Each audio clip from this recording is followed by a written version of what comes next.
The Mafia boss was furious when he found his only daughter freezing in the snow during Reveillon. I pressed my face against my bedroom window, watching the cars arrive 30 floors below. My father's annual New Year's Eve gathering.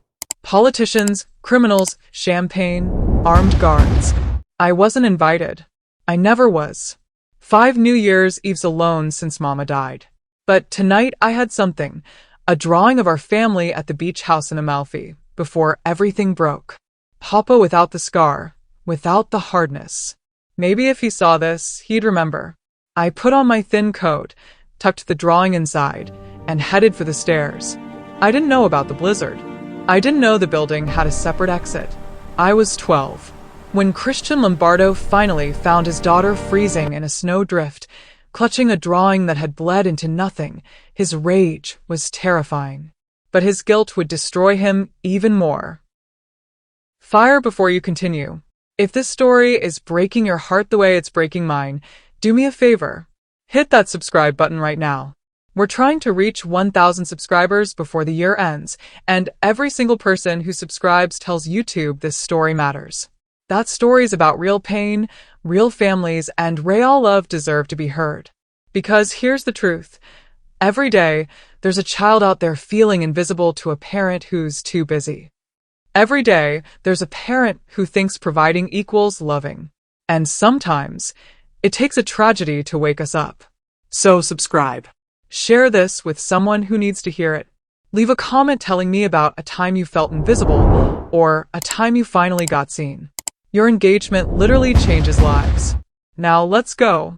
My name is Isabella Lombardo, and I live in the most beautiful cage in Manhattan. Penthouse apartment. 32nd floor. Floor-to-ceiling windows overlooking Central Park. Marble floors. Crystal chandeliers. A bedroom bigger than most people's entire apartments. Walk-in closet full of designer clothes I never wear because I have nowhere to go. People say I'm lucky. They don't know what it's like to eat breakfast alone every single morning. To have conversations with staff who are paid to be nice to you. To go to a private school where everyone knows your father is dangerous, so no one invites you to their birthday parties. They don't know what it's like to have everything except the one thing you want. My father's attention. Papa, Christian Lombardo, is the most powerful man in the city. Maybe the East Coast. He controls shipping, construction, real estate. That's what people say in public. What they whisper in private is different. Gambling. Protection. Things I'm not supposed to know about. I know anyway. I'm 12, not stupid. I also know that my father built this empire for me. That's what he says when he visits my room every few weeks, always late at night, always smelling like cigar smoke and expensive scotch.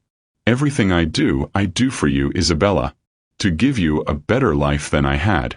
To keep you safe. Then he kisses my forehead and leaves before I can tell him that I don't want an empire. I just want him to have dinner with me. The staff tries their best. Rosa, the housekeeper, makes my favorite foods. Marco, the driver, tells me stories about growing up in Sicily.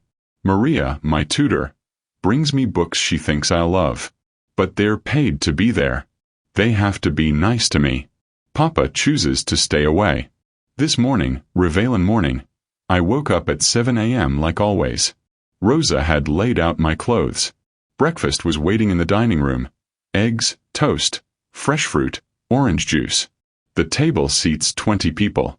I sat at one end, alone, my feet not quite touching the floor. The chair at the head of the table.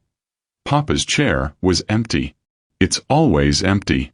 He eats breakfast in his office on the first floor. When he eats breakfast at all. I ate slowly, trying to make the meal last longer. Trying to pretend the silence didn't hurt. Miss Isabella, you have piano practice at 9, Rosa said gently, clearing my plate. I nodded. I've been taking piano lessons for 3 years. I'm actually pretty good. My teacher says I have natural talent. Papa has never heard me play. Not once. I used to practice extra hard on the days I knew he'd be home, hoping the music would drift down to his office, hoping he'd come upstairs to listen. He never did. After piano I had French lessons. Then math tutoring. Then an hour of free time, where I sat in my room and drew because I didn't have any friends to call. The apartment was chaos all day. Staff rushing around, preparing for tonight's party. Florists delivered enough flowers to fill a greenhouse. Caterers brought in food that smelled amazing. Bartenders set up in the main salon. I watched it all from my bedroom doorway, invisible. No one asked if I wanted to help. No one explained what was happening. They just rushed past me, too busy to stop, too focused on making Papa's party perfect. At 5 p.m., Rosa brought dinner to my room. The party starts at 8, Piccola. You'll need to stay upstairs tonight, see? I nodded. I already knew. Will Papa come say good night before the party? I asked, even though I knew the answer. Rosa's face softened with pity. Your Papa is very busy tonight, Tesoro. Very important guests. More important than me. She didn't say it, but I heard it anyway. I ate dinner alone in my room. Chicken parmesan, my favorite. It tasted like nothing. After Rosa took my plate, I pulled out the drawing I'd been working on for 3 weeks. Our family. The last time we were happy. I'd used my best colored pencils. Spent hours getting Papa's smile right, Mama's hair, the blue of the ocean behind us.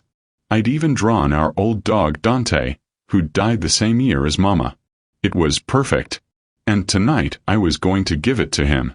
Because maybe, just maybe, if he saw us the way we used to be, he'd remember that once upon a time he loved being my father. He used to carry me on his shoulders. Used to read me stories before bed. Used to call me his little star, and promise me the moon. When did that stop? I couldn't remember exactly. After Mama died slowly. Like watching someone fade away in increments so small you don't notice until suddenly they're gone. Now Papa was a stranger who lived in the same building. Now I was the invisible princess in her tower, surrounded by luxury, drowning in loneliness. But tonight I had a plan. I practiced what I'd say. Happy New Year, Papa. I made this for you. It's us before. Do you remember? I'd smile. I wouldn't cry. Papa didn't like crying. Maybe he'd look at the drawing and really see it. Really see me. Maybe he'd say, "Stay, Principessa. Ring in the new year with me." Maybe this time would be different. I waited until 9:30, when I knew the party would be in full swing. When Papa would be relaxed, surrounded by friends, maybe a little softer from champagne. I put on my coat, light blue, bought last spring, already too small. I rolled up the drawing carefully and tucked it inside my jacket, close to my heart. And I left my room. The hallway was empty. All the staff were downstairs, serving guests. No one to stop me. No one to tell me this was a bad idea. I pressed the elevator button. Nothing happened. I pressed it again. A small red light blinked. Secure access required. I didn't have an access card. I'd never needed one before. I never left my floor. Okay. The stairs, then. I found the emergency stairwell, pulled open the heavy door. 30 floors down. I could do that. The stairwell was cold cement and metal, so different from the warm luxury of the apartment. My footsteps echoed. The air smelled like dust and something chemical. I walked down slowly, one hand on the railing, one hand protecting the drawing inside my coat. 15 floors down, I started getting tired. My legs hurt. I wasn't used to this much exercise. 20 floors down, I heard music and voices. The party, somewhere close. 25 floors down, I found another door. Pushed it open. I was in the lobby. But not the lobby I'd expected. Not the grand entrance with the doorman and the marble floors. This was a service entrance. Gray concrete. Flickering lights. A door to the outside with a push bar that read, "Alarm will sound." I stood there, confused. Where was the party? How did I get there from here? I could go back upstairs, try to find another route. Or I could go outside, walk around to the front entrance. It wasn't far. I could see other buildings through the small window in the door. Lights. People. The city. I pushed the door open. No alarm sounded. It was broken or disabled, or I didn't understand how it worked. Cold air hit me like a slap. I gasped, pulling my thin coat tighter. When had it started snowing? The ground was already covered, white and pristine and beautiful. I looked left, then right, trying to orient myself. Buildings, streets, cars passing by, tires hissing through slush. I didn't recognize where I was. I'd lived in this building for 5 years and I'd never left through this door. Never walked these streets alone. But Papa's building was close. Downtown, I thought. I could find it. I had to find it. Because inside my coat, pressed against my heart, was a drawing of a family that used to be whole. And I was going to give it to my father. Even if I had to walk through a blizzard to do it. 3 weeks earlier. It started with a memory I couldn't shake. I was in my room doing homework, something about World War II, and my mind wandered the way it always did when I was alone. Which was always. I started thinking about Mama. Not the sick version. Not the woman who withered away in a hospital bed, her skin paper thin, her voice a whisper. The before version. Mama laughing. Mama dancing in the kitchen. Mama singing off-key while she cooked.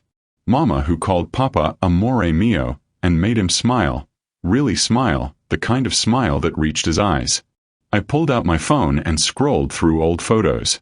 There. Summer in Amalfi. I was 7. 3 months before Mama got diagnosed. The beach house Papa rented. Blue water. White sand. Mama in a yellow sundress. Papa with his shirt sleeves rolled up, actually relaxed for once. And me, sandwiched between them, laughing at something I couldn't remember anymore. We looked happy. We looked like a family. I stared at that photo for a long time, and something broke open in my chest. A grief so big I couldn't breathe around it.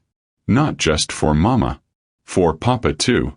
Because the man in that photo, smiling, relaxed, arms around his family, that man was gone. Just as dead as Mama. The man who lived 30 floors below me was a ghost. A shell.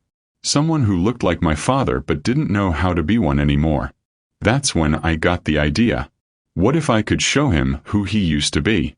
What if I drew that moment, that perfect summer day when we were whole, and gave it to him? What if seeing it would make him remember? I knew it was a long shot. I knew Papa didn't like talking about Mama. That grief had hardened into something cold inside him, something that kept everyone at a distance. But I was 12 and desperate and running out of ways to reach him. So I started drawing. I'm not an artist. Not really. But I'd been taking art lessons since I was 8, another way to fill the empty hours, and my teacher said I had a good eye for detail. I started with the photograph, using it as reference. First the beach, then the water, then the 3 of us. I wanted to get Papa's face perfect. The way his eyes crinkled when he laughed. The way his whole face softened when he looked at Mama. The way he used to look at me, before grief turned him into someone I barely recognized. It took me 3 days just to get his smile right. I showed my first attempt to Maria, my tutor. "Oh, Isabella," she breathed, her eyes getting shiny. "This is beautiful. Is this your family?" I nodded, suddenly embarrassed. "Is this for your father?" I nodded again. Maria smiled, sad and knowing. "He's going to love it, Piccola." But she said it the way adults say things they don't believe. Gentle. Pitying. Still, I kept working. Every day after lessons, I'd lock my bedroom door and spread the drawing across my desk. I used my best colored pencils, the expensive set Rosa had bought me for my birthday that I barely touched. I drew Mama's yellow dress, the blue ocean, the warm sand, our dog Dante, who'd run away 2 weeks after Mama's funeral. Papa said Dante probably got hit by a car. I think Dante could feel that our home wasn't home anymore, that the happiness had leaked out like air from a balloon. Animals know these things. I drew for hours. My hand cramped. My eyes strained. But I didn't stop. Because this drawing was more than paper and colored pencil. It was proof. Proof that we used to be happy. That Papa used to love being my father. That once upon a time, we were a family that laughed together. 2 weeks in, I started adding details I hadn't planned. I drew the ice cream cone I was holding. Chocolate chip, melting in the sun. I drew the bracelet Mama was wearing. Silver with tiny charms. Papa had given it to her on their anniversary. I drew Papa's watch. The expensive one he still wore every day. The only piece of his old life he'd kept. I drew everything I could remember, trying to capture not just what we looked like but what we felt like. Love. Joy. Safety. The things I didn't feel anymore. The night I finished it, 2 nights before Reveillon, I sat back and stared at what I'd created. It was good. Really good. Maybe the best thing I'd ever drawn. The paper was thick, cream-colored. The colors were vibrant. The 3 of us looked alive, happy, whole. For a moment, looking at it, I could almost believe we still were. Then I glanced at my bedroom door, locked, always locked, because loneliness had made me a secret keeper, and reality crashed back. Papa was downstairs. Or at a meeting. Or at one of his properties. Somewhere that wasn't here. I was alone. Again. Always. But I had a plan now. Reveillon. New Year's Eve. The biggest party of the year. Papa would be in a good mood. Surrounded by friends. Maybe a little drunk. I'd find him. Give him the drawing. Tell him I loved him. And maybe, God please maybe, he'd look at it and remember. Remember what it felt like to be my father. Remember that I existed. I rolled the drawing up carefully and secured it with a ribbon. Red, Mama's favorite color. Then I hid it under my bed, safe, waiting for the perfect moment. I had no idea that in 2 days, this drawing would nearly cost me my life. That Papa would find me in the snow, clutching it, the colors bleeding away like our family had. That when he finally saw what I'd drawn, it would shatter him more completely than Mama's death ever did. Because Mama's death was something that happened to him. My loneliness was something he'd done to me. Before you continue, if this story is breaking your heart the way it's breaking mine, do me a favor. Hit that subscribe button right now. We're trying to reach 1,000 subscribers before the year ends. And every single person who subscribes tells YouTube this story matters. That stories about real pain, real families, and real love deserve to be heard. Because here's the truth. Every day, there's a child out there feeling invisible to a parent who's too busy. Every day, there's a parent who thinks providing equals loving. And sometimes it takes a tragedy to wake us up. So subscribe. Share this with someone who needs to hear it. Leave a comment telling me about a time you felt invisible, or a time you finally got seen. Your engagement literally changes lives. Now let's get back to Isabella, who's about to walk into a storm that will change everything. 9:47 p.m. New Year's Eve. The music from Papa's party vibrated through the walls of my bedroom. Bass lines I could feel in my chest. Laughter. Glasses clinking. The roar of people having the time of their lives. 30 floors down. A different world. I stood at my window, watching the cars still arriving. Black sedans. Limousines. People in fur coats and designer suits rushing through the snow to get inside. I'd been watching for almost 2 hours. Earlier, around 8:15, I'd seen Papa's right-hand man. Dante, named after our dog. Papa had a dark sense of humor. Standing outside the front entrance, checking names against a list. Even from 30 floors up, I could see the security. Men with earpieces. Suits that didn't quite hide the shape of guns underneath. This wasn't just a party. It was a display of power. A message to everyone in the city. Christian Lombardo owns New Year's Eve. And I, his daughter, his only child, the person he supposedly built this empire for, wasn't invited. I pressed my forehead against the cold window and tried not to cry. Why wasn't I enough? What did those people downstairs have that I didn't? What made them worthy of Papa's time when I wasn't? I'd asked Rosa once about a year ago, why Papa never included me in his parties. She'd looked uncomfortable, wringing her hands. Your Papa. He wants to keep you separate from his work, capice? He wants you to be clean, pure, untouched by his world. But I'm already touched by it, I'd said. I live in it. Rosa had just shaken her head sadly and changed the subject. The truth I'd figured out on my own, was simpler and more painful. Papa was ashamed of me. Not because I'd done anything wrong, but because looking at me reminded him of Mama. Reminded him of the man he used to be. The man who'd promised her he'd go legitimate someday. Who'd sworn their daughter would have a normal life. That man was dead. And I was the ghost haunting his conscience. So he kept me locked away. Hidden. A secret even from himself. But tonight that was going to change. I pulled the drawing from its hiding place under my bed. Unrolled it carefully, checking to make sure it hadn't wrinkled. Perfect. The colors still vibrant. Our family, frozen in time. Happy forever. I re-rolled it and tucked it inside my coat. The thin spring coat that was all I could find. No one had told me I needed winter clothes. I never went outside. 9:52 p.m. If I left now, I could make it downstairs before midnight. Before the countdown. Before Papa got too drunk or too busy. I opened my bedroom door quietly. The hallway was empty. All the staff were downstairs, serving guests, making sure Papa's party was perfect. No one to stop me. No one to even notice I'd left. I walked to the elevator, pressed the button. Nothing.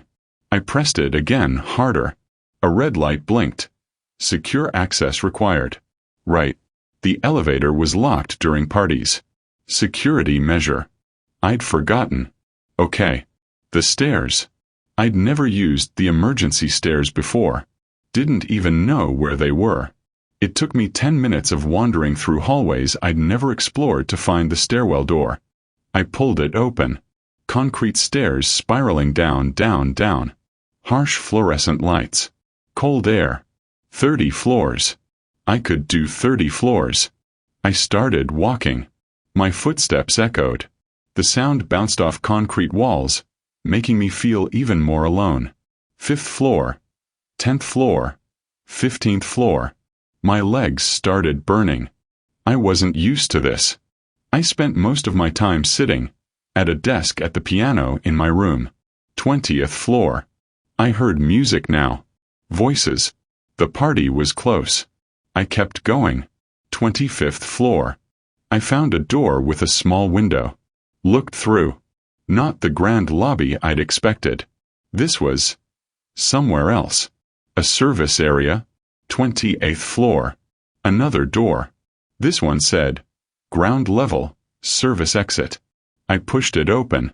Cold air blasted my face. I stumbled into what looked like a back alley. Dumpsters. Loading docks. The service entrance for the building. This wasn't right. I turned around, thinking I'd go back inside, find another way. The door had locked behind me. I pulled on the handle. Nothing. I knocked. No one answered. Panic started climbing up my throat. I was outside. In the cold. In the snow. And I didn't know how to get back in. Okay. Think. Isabella. Papa's party was in this building. I just needed to walk around to the front. Find the main entrance. Dante would be there. He'd recognize me. He'd let me in. Simple. I looked down the alley. It opened onto a street I didn't recognize. I'd lived in this building for 5 years and I had no idea where I was. Because I never left. Never went anywhere. Never learned my own neighborhood. Deep breath. The snow was falling harder now. Big, wet flakes that soaked through my thin coat immediately. I wrapped my arms around myself, protecting the drawing inside my jacket, and started walking. The street was strangely empty. Where was everyone? It was New Year's Eve. Shouldn't there be people everywhere? I walked faster, looking for something familiar. A street sign I recognized. A building I'd seen from my window. Nothing. Left or right? I chose left. Arbitrary. Hopeful. The snow was ankle-deep already. My feet, in thin ballet flats, the only shoes I could find, were soaking wet within seconds. Cold bit through my coat, through my clothes, into my skin. How far away was I? I pulled out my phone to check a map. No service. The network must be overloaded. Everyone trying to call and text at once. Keep walking. You'll find it. 2 blocks. 3 blocks. The buildings all looked the same. Tall. Glass and steel. Lights in some windows. Darkness in others. Where was I? 4 blocks. 5 blocks. My teeth started chattering. My hands were numb. A group of people stumbled past me. Drunk, laughing, dressed for the weather in thick coats and boots. They didn't even glance at me. A 12-year-old girl, alone, in a blizzard. And no one stopped. I kept walking. 6 blocks. 7 blocks. My feet weren't just cold anymore. They were numb. Like they belonged to someone else. Downtown, I thought. Papa's building is downtown. But which direction was downtown? The snow was so heavy now I could barely see 10 feet in front of me. I stumbled, caught myself against a building. My hands left wet prints on the expensive stone. How long had I been walking? I checked my phone. 10:23 p.m. Half an hour. And I was more lost than ever. A taxi drove past, splashing slush over my legs. I tried to wave it down, but it didn't stop. Its light was off. Occupied. Another block. Another. My thoughts were getting fuzzy. Distant. The drawing inside my coat was getting wet. I could feel the paper going soft against my chest. No. No, no, no. I'd worked so hard on it. 3 weeks. It had to be perfect. It had to make Papa remember. I pulled it out, tried to shield it from the snow with my body. The edges were damp. Some of the colors were starting to bleed. Tears, hot against my frozen face, blurred my vision. This wasn't how it was supposed to go. I was supposed to walk downstairs. Find Papa. Give him the drawing. He was supposed to look at it and smile. Really smile. He was supposed to see me. Instead, I was lost. Freezing. Invisible even to strangers who passed me on the street. I kept walking because I didn't know what else to do. 9 blocks. 10 blocks. Papa, where are you? My legs felt like concrete. Heavy. Hard to move. Just a little farther. 11 blocks. I stumbled again. This time I didn't catch myself. I fell, hard, into a snow drift against a building. Cold soaked through my clothes instantly. Through my skin. Into my bones. Get up, Isabella. I tried. My legs wouldn't work. Get up. I managed to sit, leaning against the cold stone wall. The drawing was still clutched in my hands. Wet now. Ruined. The colors bleeding together. Mama's yellow dress running into the blue ocean. Papa's smile dissolving. Our family disappearing. Just like in real life. I should get up. I should keep looking for Papa. But the snow was actually kind of warm now. Comfortable. Maybe if I just rest for a minute. People walked past. Couples arm in arm. Groups of friends laughing. No one stopped. No one saw me. Just like always. I was invisible. Even dying, I was invisible. The thought should have scared me. Instead, I felt peaceful. At least the aching would stop. The loneliness. The desperate, clawing need for Papa to love me. At least it would stop hurting. I closed my eyes. And I waited for the cold to take me. 10:47 p.m. Christian's penthouse party. I raised my glass of champagne, Cristal, $500 a bottle, and barely tasted it. The party was perfect. Exactly as I'd planned. 300 guests. Politicians, businessmen, a few celebrities to add glamour. The mayor was here. 2 senators. Half the city council. And, of course, my real associates. The men who made my empire run. The ones who understood that power in the city didn't come from elections. It came from knowing exactly where every body was buried. Christian. Marco Benedetti, one of my oldest friends, clapped me on the shoulder. Incredible party, as always. You've outdone yourself. I nodded, smiled the smile I'd perfected over decades. Charming. Confident. Completely empty. Only the best for Reveillon, I said. Marco laughed, already half drunk. Speaking of best, where's that beautiful daughter of yours? Isabella, right? Shouldn't she be down here, lighting the countdown candles? She's what, 12 now? Practically grown. Something cold slithered down my spine. She's upstairs, I said automatically. Asleep. Marco checked his watch. At 10:47? On New Year's Eve. She's 12, I said again, an edge creeping into my voice. She has school next week. She needs her rest. It was a lie. Isabella didn't have school next week. It was still holiday break. But Marco didn't know that. No one did. No one knew anything about my daughter because I'd made sure of it. Kept her separate. Kept her safe. Kept her away from this world. Marco shrugged and moved on, chasing after a woman in a red dress. But his words stuck in my brain like a splinter. Where's that beautiful daughter of yours? Upstairs. Safe. In her room.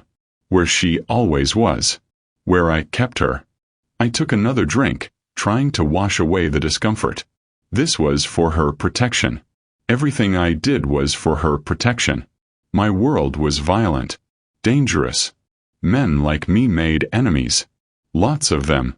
If Isabella was invisible, if no one knew she existed, then she was safe. That was love, wasn't it? Keeping her away from danger?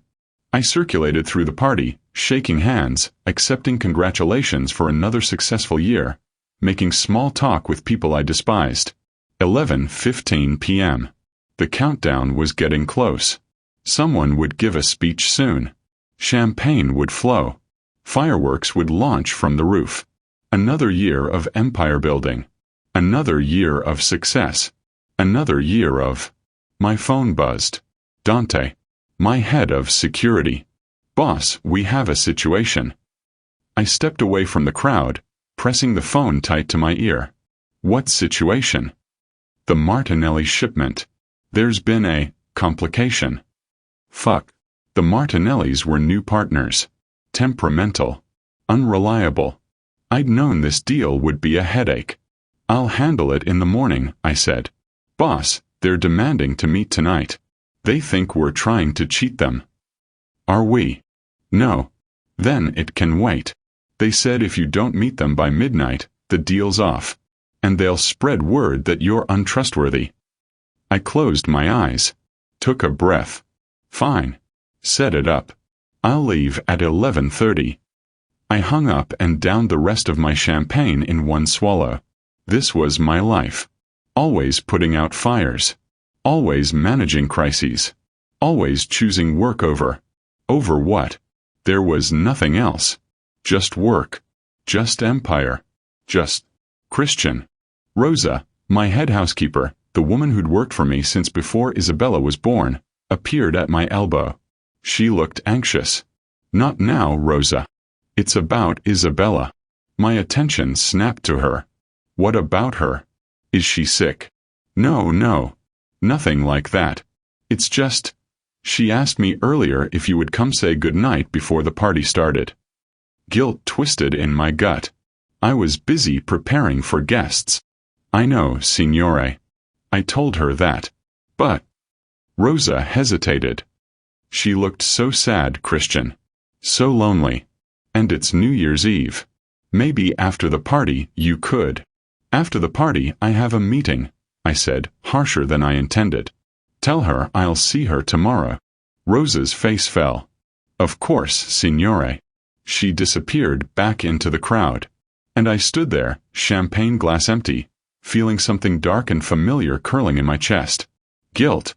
When was the last time I'd actually spent time with Isabella? Really spent time, not just a 5-minute check-in before bed? Last month. 2 months ago. God. Longer. When was the last time I'd eaten a meal with her? I couldn't remember. When was the last time I'd asked about school? Her friends? Her hobbies? I didn't even know if she had hobbies. What kind of father? Christian. 15 minutes to midnight. Someone pulled me back toward the crowd. The band started playing. People were laughing, dancing, living. And 30 floors above us, my daughter was alone. Like always. 11:30 p.m. I made my excuses to my guests and headed for the private elevator. Dante was waiting in the garage with the car. Where's the meet? Warehouse in Red Hook. Let's make it fast. I want to be back before the countdown. But as I slid into the back seat, something nagged at me. Something Rosa had said. She looked so sad, Christian. So lonely. My daughter. 12 years old. Alone on New Year's Eve. While I partied with 300 strangers. I pulled out my phone, texted Rosa, check on Isabella. Make sure she's okay. Immediate response. Of course, signore. That should have been enough. Should have been. But the nagging feeling didn't go away. 11:45 p.m. We were halfway to Red Hook when my phone rang again. Rosa. What? Christian. Her voice was shaking. Isabella's not in her room. Time stopped. What do you mean she's not in her room? I went to check on her like you asked. The door was closed but not locked. I knocked. No answer. I opened it and... she's not there. Her bed hasn't been slept in. My heart started pounding. Check the bathroom. Check the library. Check. I've checked everywhere, Christian. She's not here. She has to be there. Where else would she? And then it hit me. The party. Marco's words. Where's that beautiful daughter of yours? Shouldn't she be down here? Oh God. Had she tried to come to the party? Had she tried to find me? Check the security footage, I barked. Find out when she left her room. Find out where she went. I'll call the security office now. I'm coming back. Call me the second you know something. I hung up and leaned forward. Dante. Turn around. Now. Boss, the Martinellis. Fuck the Martinellis. My daughter is missing. Turn around now. Dante didn't argue. He pulled a U-turn in the middle of the street. Tires screeching. My phone rang. Security. Mr. Lombardo, we found her on the footage. Where? She left through the service entrance. Ground floor. At 9:53 p.m. She what? Walked out the service door. She was wearing a thin coat. No hat. No gloves. I looked at the clock on the dashboard. 11:47 p.m. My daughter had been outside for almost 2 hours. In a blizzard. Wearing a thin coat. Which direction did she go? East. Toward downtown. Send every available man. Search every street. Find her. Find her now. I hung up and pressed my hands to my face. Isabella. My Isabella. What had I done? What had I? My phone buzzed with a text from Rosa. Christian, I found something in her room. A photo loaded. A drawing. No, not a drawing. The drawing. Still tucked under her bed where she'd hidden it. Except no. Rosa must have found a photo of it on Isabella's desk. A reference photo. It showed our family. Me, Juliana, and Isabella. At the beach. The summer before Juliana got sick. All of us smiling. All of us happy. Before everything shattered. Another text from Rosa. I think she made this for you, Christian. For New Year's. I think she was trying to come find you at the party. The air left my lungs. My daughter. My 12-year-old daughter had spent God knows how long creating a drawing of our family because she wanted to give me a gift. And I hadn't even known she was working on it. Hadn't asked what she'd been doing. Hadn't seen her. Just like I never saw her. Drive faster, I whispered. Dante pressed the accelerator. We were 5 minutes from my building when my phone rang. One of my men. Boss, we found her. Relief crashed through me. Where? Is she okay? Boss. His voice cracked. You need to get here. Now. Where is she? Corner of 5th and 51st. Christian, she's unconscious. There's a lot of snow and she's so cold and... I didn't hear the rest. I was already out of the car before Dante had fully stopped. Running. Screaming her name. Isabella. 11:53 p.m. I ran faster than I'd ever run in my life. My men had given me the intersection. 5th and 51st. 7 blocks from my building. 7 blocks. My 12-year-old daughter had walked 7 blocks alone in a blizzard. Looking for me. The snow was so thick I could barely see. My expensive shoes slipped on ice. My suit jacket, Armani, $5,000, was soaked through in seconds. I didn't care. I didn't care about anything except finding her. Isabella. My voice was swallowed by wind and snow. Isabella. I saw the crowd before I saw her. 5 of my men, standing in a circle, looking down at something. No. No, no, no. I shoved through them. And there she was. My daughter. My baby. Crumpled in a snow drift against a building. Her skin blue-gray. Her lips purple. Her eyes closed. Not moving. Isabella. I dropped to my knees beside her, my hands shaking as I touched her face. Cold. So cold. Like touching marble. Isabella. Baby, wake up. Wake up right now. Nothing. Isabella. I gathered her into my arms. She was light. Too light. When had she gotten so small? When was the last time I'd held her? I couldn't remember. Boss, the ambulance is 2 minutes out. 2 minutes is too long. I stood, cradling her against my chest, and started running back toward my building. Get the car. Get every warm blanket in the building. Get. I stopped. She was holding something. Clutched in her frozen hands, pressed against her chest. Paper. I carefully pried her fingers open. A drawing. No. The drawing. The one from the photo Rosa sent me. Our family.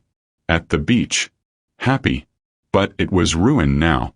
The colors had bled together from the snow. Wet paper disintegrating in my hands. Mama's yellow dress running into the blue ocean. My face, distorted, unrecognizable.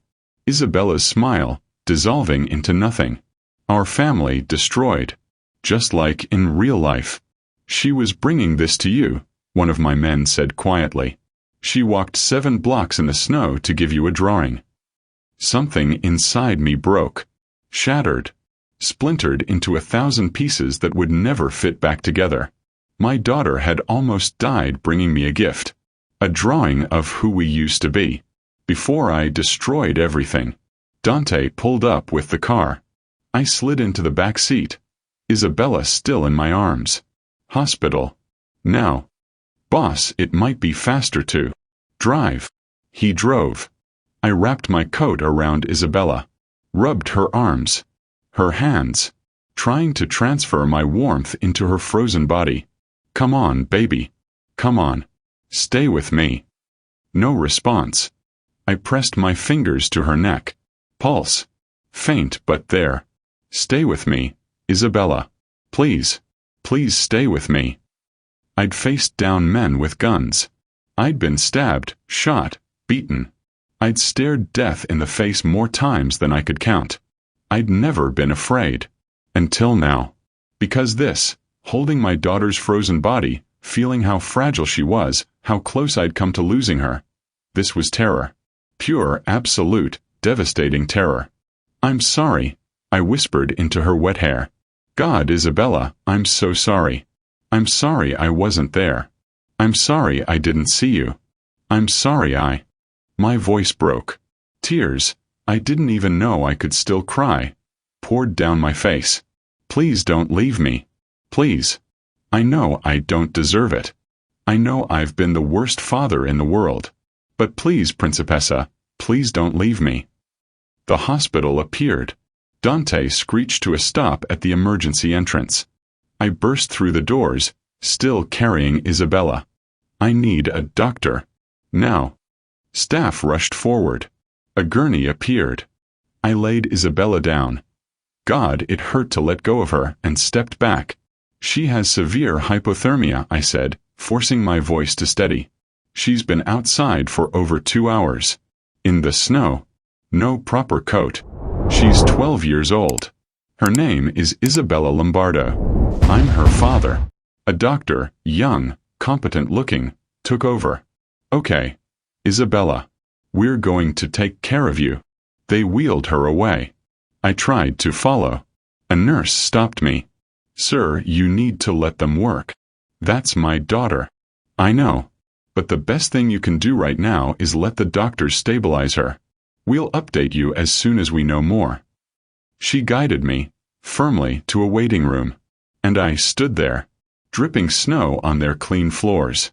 Shaking. Alone. The way Isabella had been alone for the last 2 hours. The last 2 years.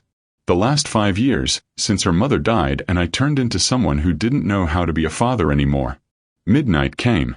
Somewhere in the city, fireworks exploded. People cheered. Couples kissed. A new year began. And I sat in a hospital waiting room, covered in melting snow, holding a ruined drawing of the family I'd destroyed. Praying to a God I didn't believe in that he'd give me one more chance. Just one more chance to be the father Isabella deserved.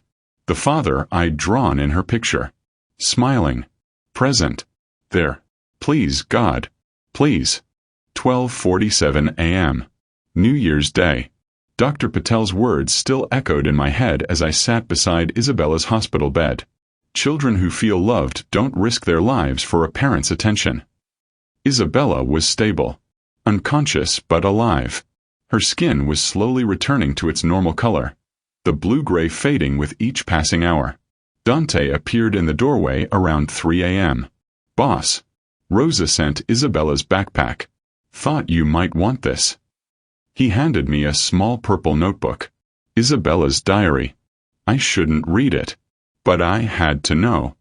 I had to understand what I'd done to my daughter. I opened to a random page.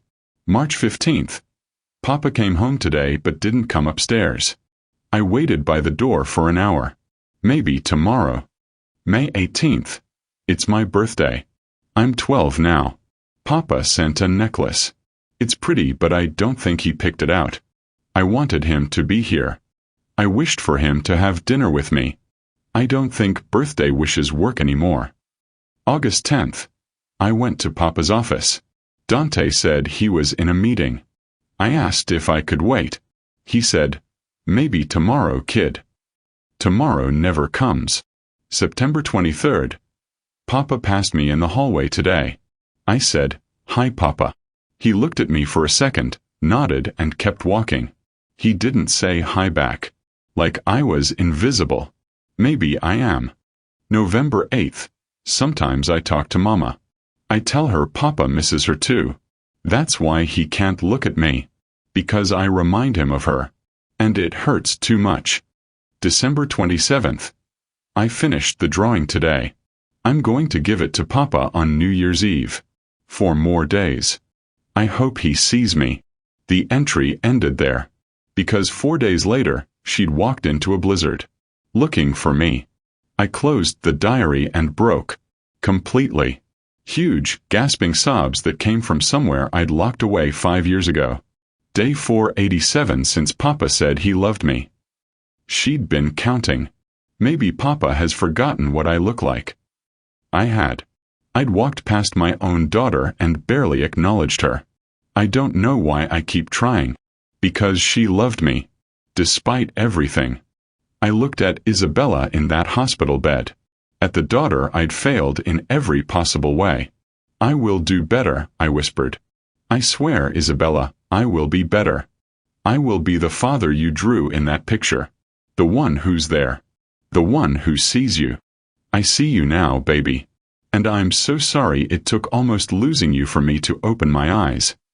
I held her hand and waited for her to wake up, so I could tell her everything I should have said years ago. 7:23 a.m. New Year's Day. Isabella's fingers twitched in mine. Isabella. Her eyes fluttered open. Brown eyes. Juliana's eyes. Papa. You're here. Not what happened. Not where am I. But, you're here. Like my presence was shocking. Of course I'm here. Where else would I be? Tears filled her eyes. You're never here, Papa. Am I dying? Is that why you came? The words destroyed me. No. You're going to be fine. You're going to be perfectly fine. Then why are you here? My daughter couldn't comprehend why I'd be at her bedside unless she was dying. Because I love you. Because you're my daughter and I'm so sorry, Isabella. She stared at me, confused. Processing. What happened? I was trying to find you. At the party. I had the drawing. It's here. I pulled out the ruined paper. I have it right here. Isabella took it with trembling fingers. Stared at the bleeding colors. I ruined it. I'm sorry, Papa. I worked so hard and... Stop. You didn't ruin anything. I did. I moved to the edge of her bed. Isabella, when your mama died, something inside me broke. I thought if I kept you separate from my world, you'd be safe. I thought providing was the same as loving. I wiped my eyes. But I was wrong. I gave you everything except the one thing you needed. Me. My time. My attention. I made you invisible because looking at you hurt. You have your mother's eyes, and every time I saw you, I was reminded of what I lost. So I pretended you didn't exist. I let 487 days pass without telling you I loved you. Isabella's eyes widened. You read my diary. I did. And that number killed me. Because it meant for over a year, I never said the most important words a father can say to his daughter. I'm not your whole world, Isabella whispered. Your work is. I'm just something you have to take care of. No. I took her face in my hands. You are my world. You're the only thing that matters. And I've been the worst father imaginable. But I'm going to change. Starting right now. Papa, you don't have to. Yes, I do. Because last night when I found you in that snow, I realized, none of it matters. The empire, the money, the power. It's all meaningless without you. You almost died trying to give me a drawing. To show me who we used to be. I pulled her into my arms. I love you so much, Principessa. My little star. My everything. And I'm going to spend the rest of my life proving it. Isabella sobbed, but she wrapped her arms around me and held on tight. I just wanted you to see me, she whispered. I see you now, baby. I see you. And I'm never looking away again. We stayed like that for a long time. Both broken. Both crying. Both trying to figure out how to rebuild. Finally, Isabella pulled back. What happens now? Now we start over. I'm taking time off work. We're having breakfast together every morning.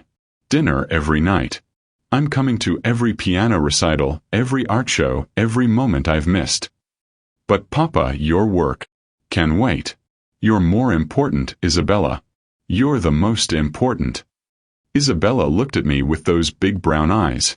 Okay, she said softly. Okay, Papa. And for the first time in 5 years, looking at Juliana's eyes didn't hurt. It healed. 3 months later. I knocked on Isabella's door at 7 a.m. You ready for breakfast? She appeared, smiling. A real smile that reached her eyes. Almost. Give me 5 minutes. Take your time.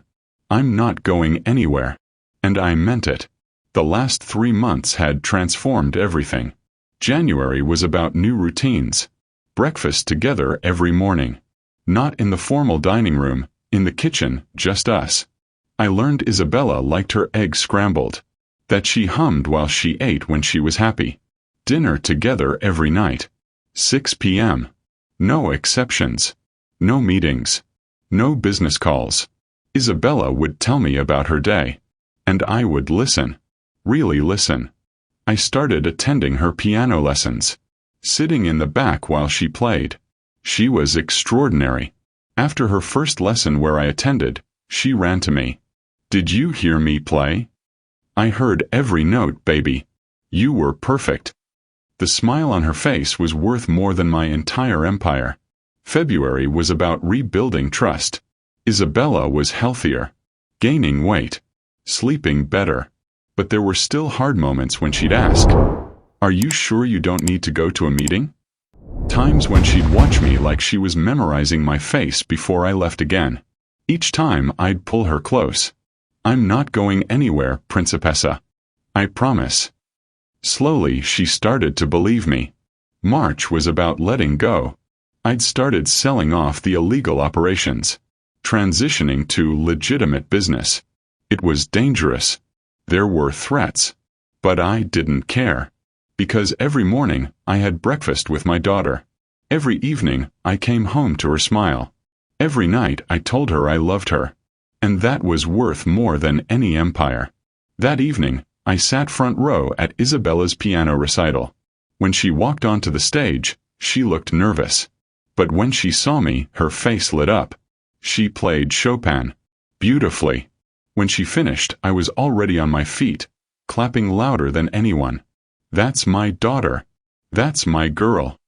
Isabella ran off the stage straight into my arms. "I did it. Did you see? You were perfect. I'm so proud of you, Isabella." She hugged me tight. "Thank you for coming, Papa. Thank you for letting me be here." That night, after I tucked her in, Isabella pulled out a piece of paper. "Remember the surprise I was working on?" She handed me a drawing. Us. At the piano recital tonight. Me in the front row. Her on stage. Both happy. "It's our new family portrait," Isabella said. "Just us. Moving forward." I stared at it, unable to speak. "It's perfect," I managed. "Absolutely perfect." Because it was about who we were becoming. A father and daughter learning how to be a family again. "Thank you for not giving up on me," I whispered. "You're my papa," Isabella said simply. "I'll always give you another chance." 1 year later, New Year's Eve. December 31st. 11:30 p.m. 1 year ago, I'd been at a party. Surrounded by hundreds. Completely alone. Tonight was different. Tonight, I sat in our living room with Isabella, watching the countdown on TV. Just the two of us. No party. No associates. No empire to maintain. Just a father and his daughter, together. 10 more minutes, Isabella said. "Can you believe it's been a whole year?" "Best year of my life," I said honestly. "Mine too." She snuggled closer. "Are you sure you don't miss the big parties?" "Not even a little. This is exactly where I want to be." The last year had transformed everything. My business was 95% legitimate. I'd lost some associates, made some enemies, but I'd gained something infinitely more valuable. My daughter's trust, her love, her presence every single day. We'd established traditions. Sunday pancakes, Friday movie nights, monthly trips exploring new places. I'd kept my promise. Watching Isabella flourish, her smile come easier, her laugh ring louder, her confidence bloom, was my greatest achievement. Better than any empire. 5 minutes, Isabella announced. She ran to her room, came back with something behind her back. "I have something for you." She handed me a photo album, filled with pictures from the last year.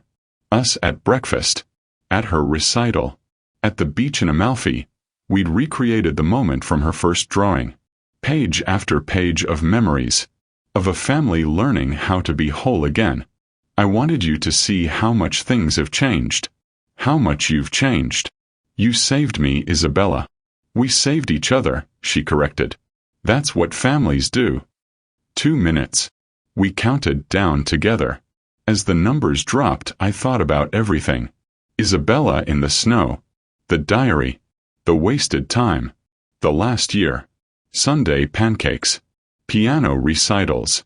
My daughter, healthy and happy and here. 1. Happy New Year. Isabella threw her arms around me. "Happy New Year, Papa. I love you." "Happy New Year, Principessa. I love you too. So much." Around 1 a.m., I tucked Isabella into bed. "Promise me something," she asked. "Anything. Promise that next New Year's Eve, we'll do this again. Just us. I promise. Every New Year's Eve for the rest of your life, I'll be right here. Nothing will ever be more important." She smiled sleepily. "Love you, Papa." "Love you too, baby." I stood at the window overlooking the city. The same window where 1 year ago, Isabella had stood alone. Invisible.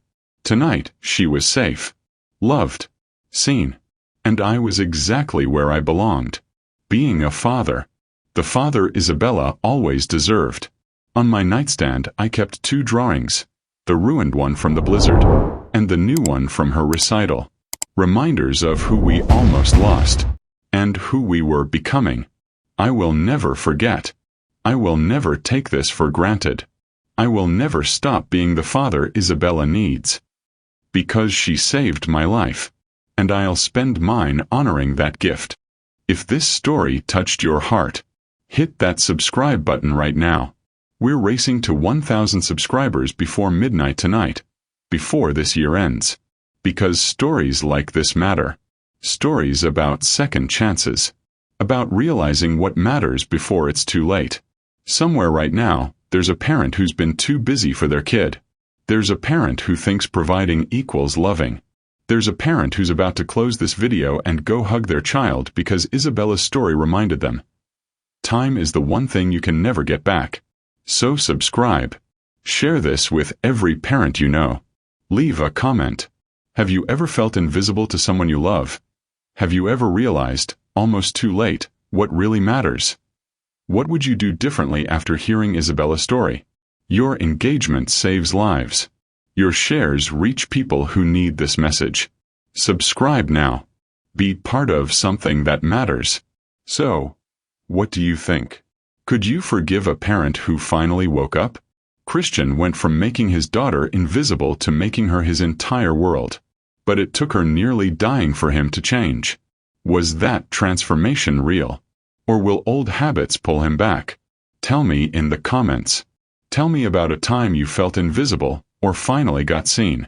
Tell me if this story made you want to call your parents, or hug your kids, or promise yourself you'll do better. Because that's what stories like this are for, to wake us up, to remind us what matters, to show us it's never too late, as long as we're still breathing. Christian Lombardo almost lost everything. But he got a second chance. And he didn't waste it. Will you? Thanks for being here. If you haven't subscribed yet, do it now. We're so close to 1,000. Until next time. See the people you love. Really see them. Before it's too late. Happy New Year.